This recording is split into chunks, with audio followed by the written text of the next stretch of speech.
ચાલો મિત્રો, વાનીચા ફેમિલી વર્કમાં આપનું હાર્દિક સ્વાગત છે.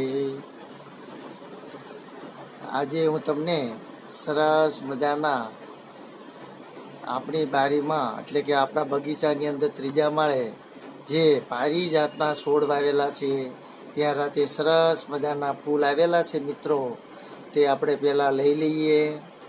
કારણ કે તે સવાર પડે ત્યારે બધા ખરી જાય છે, એટલા માટે આપણે અત્યારે તે ફૂલને લઈને ફ્રીજમાં મૂકી દઈએ છીએ મિત્રો. કારણ કે સવારે આપણે ભગવાનની પૂજામાં કામ આવે મિત્રો. તો તમને ફૂલ સરસ મજાના જે આપણે અત્યારે લીધેલા છે તે તમને હું બતાવીશ મિત્રો.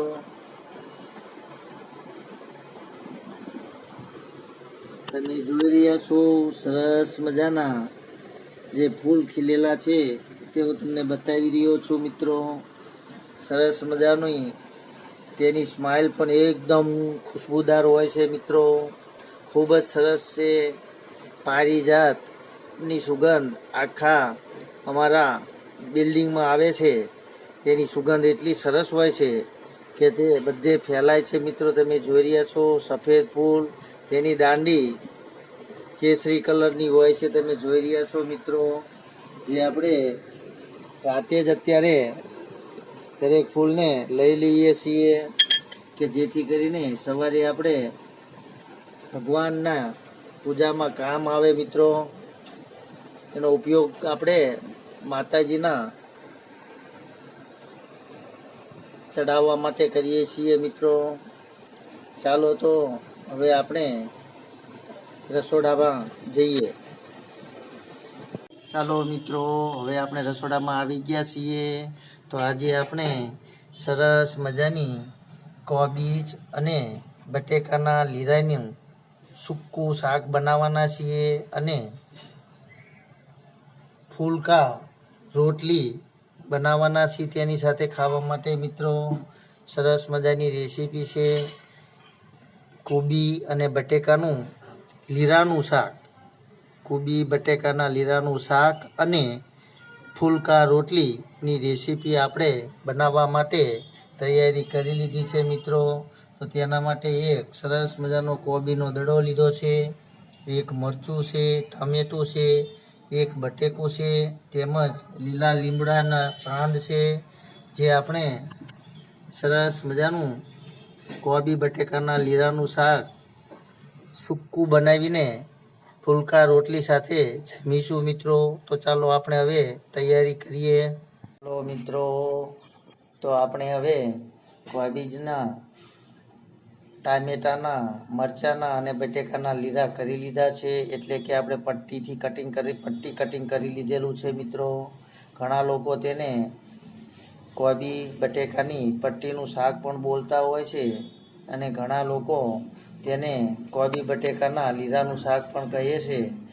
તમે જે નામથી ઓળખતા હોય તે, પરંતુ કોબી બટેકાના આવા લીરાનું સરસ મજાનું સૂકું શાક બનાવીએ એટલે કે કોરું શાક બનાવીએ તો ખાવાની ખૂબ જ મજા આવે છે મિત્રો. તે રસાવાળું શાક બનાવવામાં આવતું નથી, પરંતુ એકદમ કોરું એટલે કે સૂકું શાક જો બનાવવામાં આવે તો તેને ફૂલકા રોટલી સાથે ખાવાની ખૂબ જ મજા આવે છે મિત્રો. તમે ચોક્કસથી એકવાર આવું શાક બનાવીને ટ્રાય કરજો મિત્રો.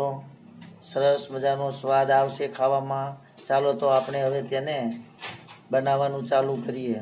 ચાલો મિત્રો, તો આપણે ગેસ ઉપર તેલ હવે આવી ગયું છે, તેમાં થોડીક રાઈ નાખશું, થોડું આખું જીરું નાખવાનું છે, થોડી હિંગ નાખવાની છે,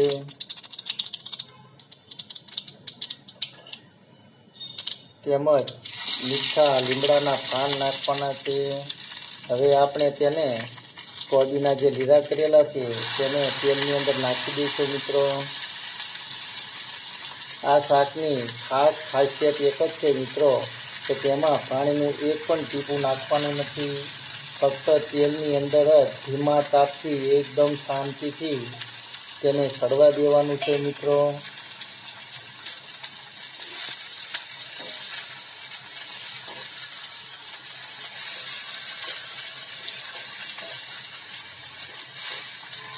ફક્ત ધીમા એકદમ ધીમા તાપથી તેને તેલની અંદર સડવા દેવાનું છે મિત્રો. ચાલો તો અંદર સ્વાદ પ્રમાણે મીઠું નાખી દઈએ,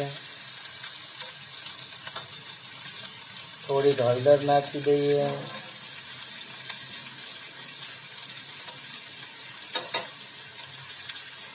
થોડું ધાણા જીરું,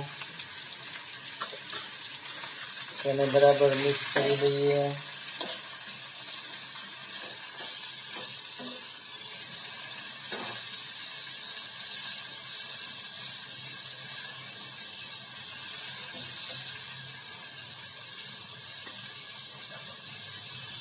ચાલો હવે આપણે જે મરચાંના પણ લીરા કરેલા છે તે અંદર નાખી દઈએ, બટેકાના લીરા અંદર નાખી દઈએ અને ટમેટાના લીરા પણ અંદર આપણે મિક્સ કરી દઈશું મિત્રો.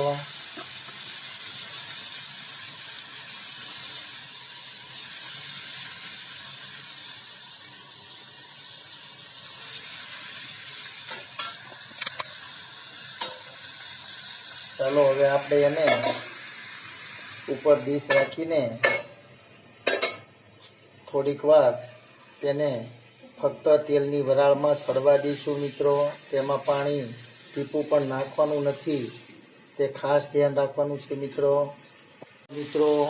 આ શાકને આપણે 5 થી 7 મિનિટ સુધી આ રીતે તેલમાં સડવા દઈશું. ત્યાર પછી અંદર થોડીક ચટણી ઉમેરવાની છે.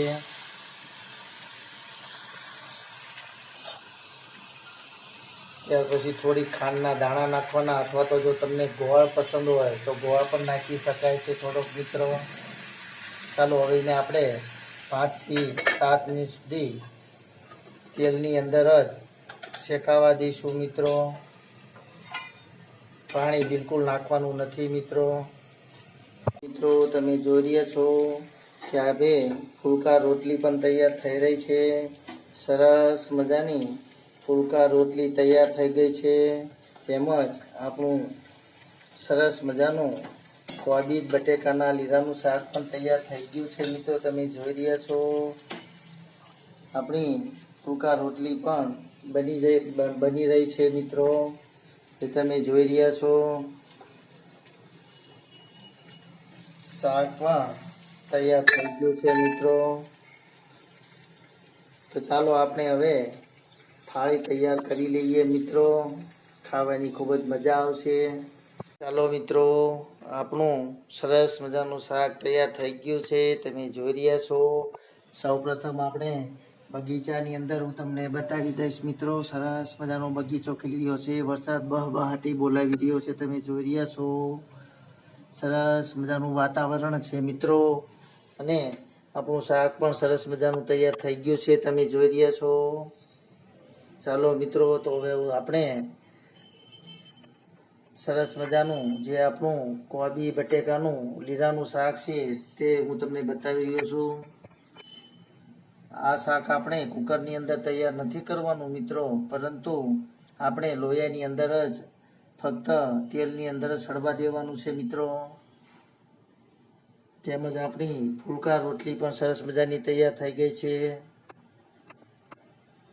ચાલો તો આપણે હવે જમી લઈએ. સરસ મજાનું શાક છે, ખાટું ગુંદાનું અથાણું છે, ગુંદા અને કેરીનું સરસ મજાનું ખાટું અથાણું છે મિત્રો.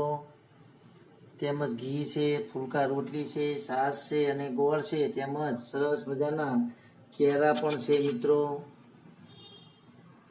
ચાલો તો તમે હવે આવ્યું શાક ચોક્કસથી એકવાર બનાવજો મિત્રો. કારણ કે મોટાને તો ખાવાનું વધારે મજા આવશે જ, પરંતુ નાના બાળકો પણ સરસ રીતે લુખ્ખું ખાતા હોય છે અને પેટ ભરીને ખાશે મિત્રો. તમે એકવાર ચોક્કસથી અખતરો કરજો, આવો બનાવજો રેસીપી. બાળકોને પણ ખૂબ જ આવું શાક પસંદ આવશે. જો તમને મારો આ વિડીયો પસંદ આવ્યો હોય, એટલે કે રેસીપી પસંદ આવી હોય, તો તમે લાઈક કરજો, શેર કરજો અને સબસ્ક્રાઈબ કરજો, કે જેથી કરીને તમને આવી નવી હું રેસીપી બતાવતો રહું મિત્રો. ચાલો તો હવે આપણે સરસ મજાનું વાતાવરણ હોય આપણે હવે ભૂખ લાગી છે તો જમી લઈએ મિત્રો.